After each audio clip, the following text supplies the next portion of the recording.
আসসালামু আলাইকুম। আজকে আমরা সঠিকভাবে জাতীয় পতাকা আঁকা শিখব। জাতীয় পতাকা আঁকতে প্রথমে আমাদের যে বিষয়টি জানতে হবে তা হলো বাংলাদেশের জাতীয় পতাকার দৈর্ঘ্য ও প্রস্থের অনুপাত। বাংলাদেশের জাতীয় পতাকার দৈর্ঘ্য ও প্রস্থের অনুপাত হলো 10:6। আমরা যদি 10 সেন্টিমিটার দৈর্ঘ্য নেই তাহলে প্রস্থ হবে 6 সেন্টিমিটার। আর আমরা যদি 20 সেন্টিমিটার দৈর্ঘ্য নেই তাহলে প্রস্থ হবে 12 সেন্টিমিটার। পতাকাটি আঁকার জন্য আমি স্কেল ও পেন্সিল নিলাম। আমি খুব সহজেই কিভাবে জাতীয় পতাকা আঁকতে হয় তা দেখাচ্ছি।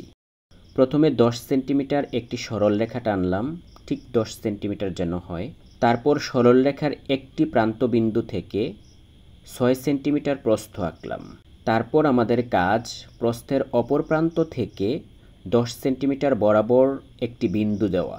না হয় আমাদের মাপটি সঠিক নাও হতে পারে।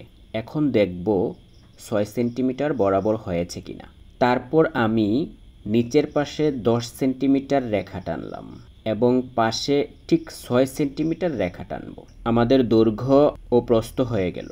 এখন আমাদের বৃত্ত আঁকার পালা। আসলে বৃত্তের মধ্যেই অনেকে আমরা ভুল করে থাকি। পতাকার মাঝের যে বৃত্তটি তার ব্যাসার্ধ হবে পতাকার দৈর্ঘ্যের 5/1 তো এটা আমি আঁকার খুব সহজ পদ্ধতিটি দেখাচ্ছি।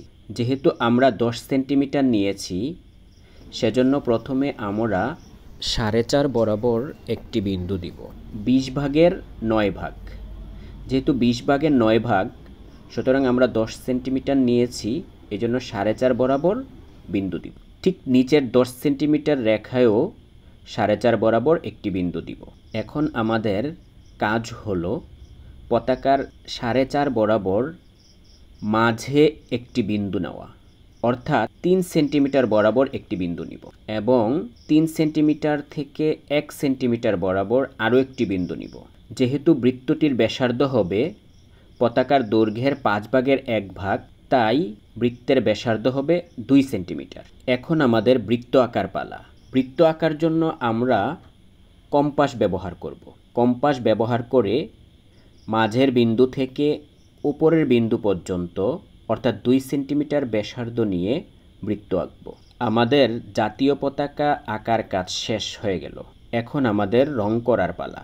রং করার জন্য প্রথমে আমরা লাল বৃত্তটি রং করব। লাল বৃত্তটি রং করার সহজ উপায় হলো বৃত্তটিকে চারপাশ থেকে আগে রং করা। রংটি যত সুন্দর হবে জাতীয় পতাকাটি দেখতে তত সুন্দর লাগবে।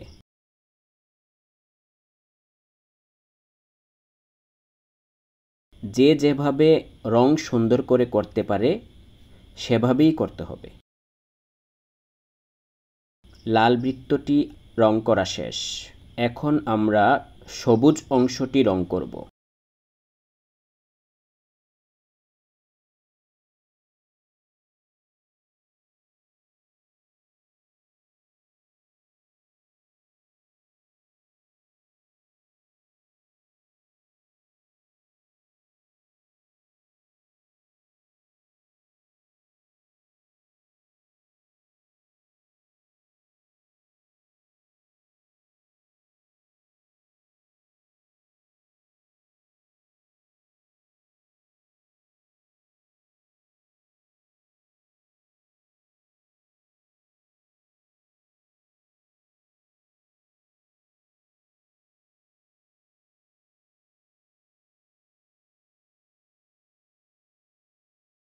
পতাকা আঁকার সময় সঠিক মাপ যেমন দরকার ঠিক তেমনি আমরা যদি রং সুন্দর করে করি তাহলে পতাকাটি দেখতে সুন্দর লাগবে।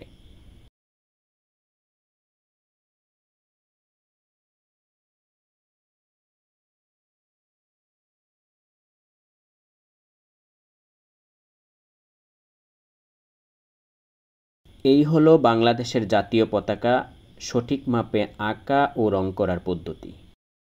পরবর্তী ভিডিও দেখতে চ্যানেলটিকে সাবস্ক্রাইব করার অনুরোধ করছি। ধন্যবাদ।